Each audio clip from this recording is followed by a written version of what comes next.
Pulling அது எப்படி பண்ணுறது? காலையில் எழுந்ததும் எதுவும் சாப்பிடாமல் இதயம் வளர்த்த வாயில ஊத்தி நல்லா கொப்பளிக்கணும், அப்புறம் அதை துப்பிடணும். இதுதான் ஆயில் புல்லிங்.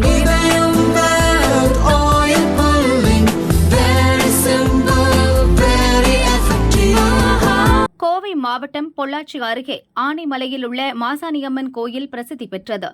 அங்கு ஆண்டுதோறும் மாசி மாதம் குண்டம் திருவிழா சிறப்பாக நடக்கும்.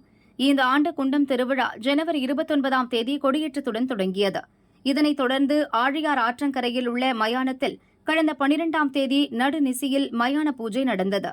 முக்கிய நிகழ்வான குண்டம் இறங்கும் விழா இன்று கோலாகலமாக நடந்தது. இதற்காக 41 அடி நீளத்தில் குண்டம் தயார் செய்யப்பட்டது.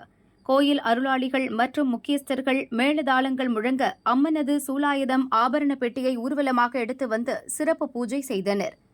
முதலில் அருளாளிகள் குண்டம் இறங்கியதை அடுத்து விரதமிருந்த ஆயிரக்கணக்கான பக்தர்கள் குண்டம் இறங்கி நேர்த்திக்கடன் செலுத்தினர். இந்த நிகழ்வில் முன்னாள் அமைச்சர் வேலுமணி, எம்எல்ஏ பொள்ளாச்சி ஜெயராமன், எம்பி ஈஸ்வரசாமி, அறங்காவலர் குழு தலைவர் முரளிகிருஷ்ணன் உள்ளிட்டோர் கலந்து கொண்டனர்.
நான் சென்னையிலேருந்து வந்தேன். சென்னையிலேருந்து இங்கே மேசன் வேலை பார்க்க வந்தேன். அப்போ வந்து எனக்கு 13 வருஷம் குழந்தை இல்லாத இருந்தது. 13 வருஷம் குழந்தை இல்லாதனால ஒருத்தவங்க சொன்னாங்க, இது மாதிரி மாசாணியம்மா வேணுன்னா அருள் கிடைக்குமா, குழந்தை கிடைக்குமான்னு. அதே மாதிரி மாசாணியத்தில் வேணுனேன். வேண்ட பிறகு எனக்கு ஒரு கனி ஒன்று கிடச்சிது. அந்த கனியை கொண்டு கொடுக்கும்போது தான் எங்கள் வீட்டில் இது மாதிரி 2ஆம் நாளாக இருந்தாங்க.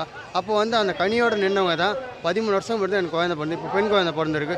அந்த பெண் குழந்தைக்கு மாசாணியம்மன் பேர் வச்சுருக்கேன். நான் வந்து 25 வருஷம் ஆச்சு இது வரலாம்.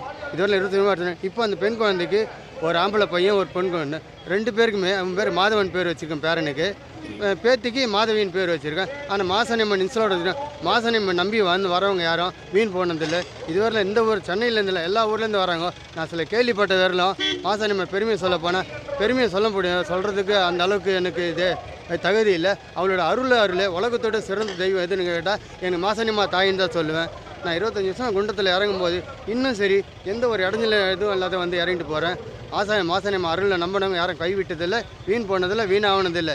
இனி நல்ல மாதிரி நடக்கும். மாசாணியம்மான அருள் இருந்தால் எல்லாமே நல்லமாக நடக்கும். மாசாணியம்மன் உண்மையான சொல்லும், உண்மையான தத்துவமும், உண்மையான பக்தி இருந்தால் மாசாணியம்மா அருள் என்றைக்குமே கிடைக்கும்.